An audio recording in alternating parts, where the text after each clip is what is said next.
আসসালামু আলাইকুম, স্বাগত জানাচ্ছি আজকের আলোচনায়। আওয়ামী লীগ তো বিশ্বকে জয় করে ফেলেছে। আগে তারা হেলমেট নিয়ে, হকি স্টিক নিয়ে হামলা করতো, এবার তারা ডিম নিয়ে রাস্তায় দাঁড়িয়ে এনসিপির সদস্য সচিব আক্তার হোসেনকে ডিম মেরে তারা বিশ্বকে জয় করে ফেলেছে। সে তাদের আপা, তাদের নেত্রীকে বলছে আমরা আরও শক্তিশালী হয়ে ফিরেছি। মানুষের গর্বের শেষ নাই।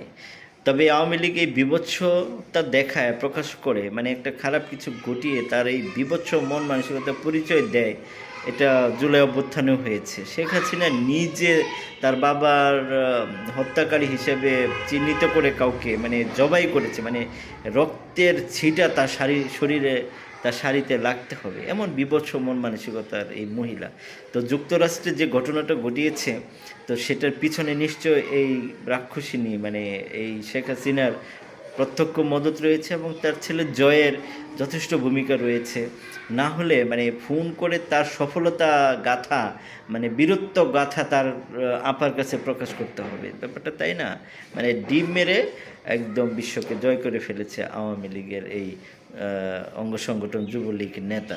ব্যাপারটা এমনই হয়েছে। তবে বাংলাদেশের যারা এখনও আমরা আলতু আলতু করে, আমতা আমতা করে বলতে চেষ্টা করে যে বিএনপি থেকে শুরু করে সবাই যে জাতীয় পার্টিকে নির্বাচন আসতে দেওয়া হোক, আওয়ামী লীগের ক্লিন ইমেজের লোকগুলোকে আসতে দেওয়া হোক, আসলে তাদেরকে বাংলাদেশ সম্পর্কে আরেকটু ভাবতেই হবে। আমার মনে হয় আওয়ামী লীগকে আরেকটু চিনতে হবে।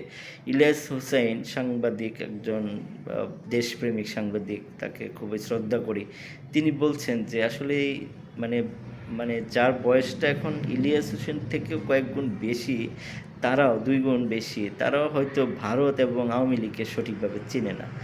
বাকশাল থেকে শুরু করে এই শাপলা চত্বর, পীরখানা হত্যাকাণ্ড, জুলাই অভ্যুত্থান, এই সব কিছু দিয়ে আওয়ামী লীগকে যদি এখনও আমরা চিনতে না পারি, এই প্রজন্ম থেকে প্রজন্ম এটার ভোগান্তির শিকার হবে। সুতরাং সময় থাকতে এখনই রুখে দাঁড়ানো উচিত। আওয়ামী লীগকে সব জায়গা থেকে না করা উচিত। আসুন আমরা সেভাবেই কাজ করি। ধন্যবাদ সবাইকে।